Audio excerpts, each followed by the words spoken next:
Hello, welcome to a morning routine in our homeschool. Typically our day starts around 9 a.m. The boys do get up really early, but I like to have them dressed and fed so that their minds are ready to learn. And before we sit at the table, we shake out the wiggles and then we sit down and we start our day with Bible study. So my oldest son sits with us as well. We read through the Bible. We're currently studying through James and we're doing it all together as a family. We do devotions, write out in our journals. As I'm reading the Bible, I like to give the boys something that will keep their hands busy, like busy manipulatives. So today is going to be paint and their journal, and they'll paint as I am reading through the Bible and their older brother reads aloud. Then we'll journal about our devotions, we'll ask questions, and the boys really love this time because it includes their older brother. Usually he works on his own because he is in junior high school. And it is really sweet to do this. After a Bible reading, we'll get up and get the wiggles out again, which we'll do a pledge allegiance and things like that just to keep the body moving. And after that, while the boys are playing, having some free time, just able to move around, I will start setting up for our Bible verse memory, which I put on this board and on our chalkboard.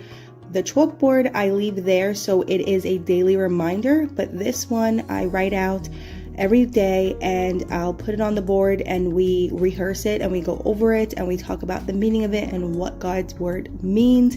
So I'm writing it out here and my handwriting truly stinks. I am so bad at writing on a dry erase board, but I do my best, and the boys don't really know whether or not my writing is great because they haven't really mastered that part. So this is fun. And then we'll do the days of the week. We count to 100. We try to keep it really light with my little ones because you don't want to bore them. You don't want them to feel obligated to sit, and then that's when they don't want to work. So I want my sons to enjoy learning. And when my 4-year-old comes to me and asks me to learn something or to do school, I feel really good because I know that he's enjoying it rather than it feeling like a drag. My 13-year-old sits at this table for most of his work. We are part of a co-op group, classical conversation.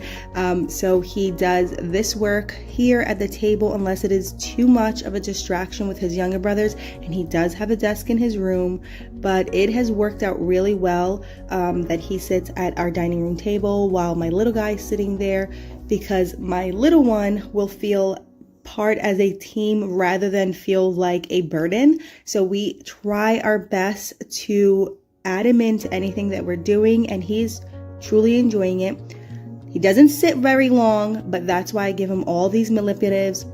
I give him colors and activities and coloring, and that's the best that you can do if you're homeschooling with a little one. If you're a homeschooling mama of multiples, the best thing that you can do is just set up things to keep your little ones distracted so that they don't distract your older ones. It's the best tool. This table is set up for school for my two of my sons, my 2.5-year-old and my 13-year-old. And my 13-year-old can deal with some of the distractions, and if it gets too much, he's able to take his work into his room where he has a desk that he can work privately and just have more quiet. But I do have this set up for my 2.5-year-old more so that he doesn't distract his older brother, my 4.5-year-old, while we're doing schoolwork and we work at the other table.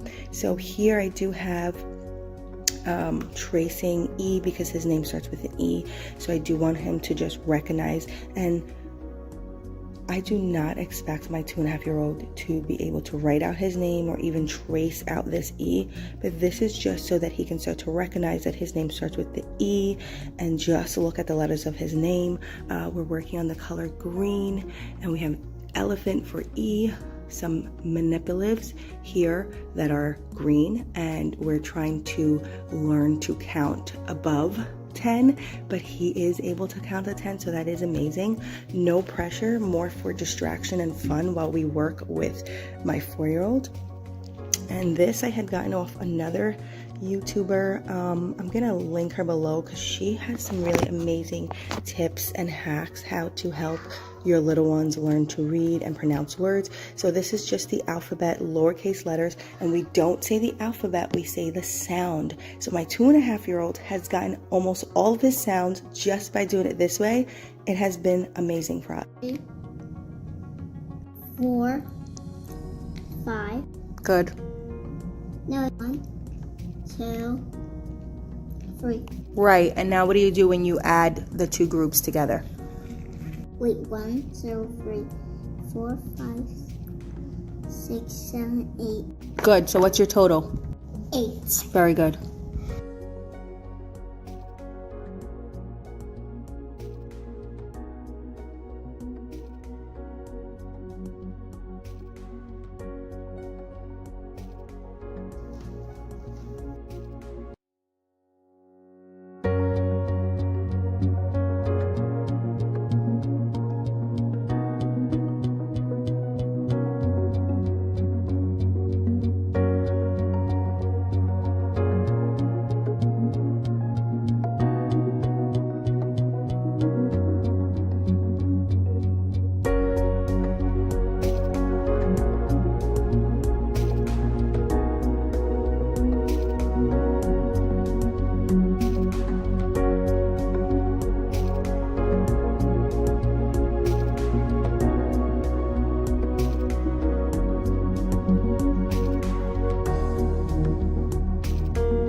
So this is pretty much how I set up for my boys. Monday through Wednesday. Thursday we're part of a co-op, so we attend there on Thursdays. Fridays we try to do Fun Friday. My older son will do maybe 90 minutes of work and read aloud. We always do our Bible reading in the morning, but we try to do more of a craft. And this year we're diving deep into American history with classical conversations, so we do a lot of crafts based on that. Right now we're going to be breaking down the Statue of Liberty, drawing it, naming the parts of it, the history of it, so it all ties together. And my boys are doing maps and learning the capitals in the states, my younger ones. So we're doing that, we're tracing out the map and things like that. And I want to preface that although the setup looks nice, it's great to set it up while they're still asleep. I usually set it up before I go to bed, but some days are just long. It never works out the way I intended it to. Some mornings are smooth. We do Bible reading. I let them stretch it out with some activities, some activity videos that we watch. We do the Pledge of Allegiance and things like that. But when you have a 2.5-year-old and a 4 their legs, they're going to want to explore. They're boys with a lot of energy. So I don't require them to sit for a long period of time. We do Bible reading, we do an art craft, and then we get into work. And my 4.5-year-old usually works for only about 45 minutes. Sometimes we'll do a little extra in the afternoon if he wants to for 35 minutes working on reading and things like that.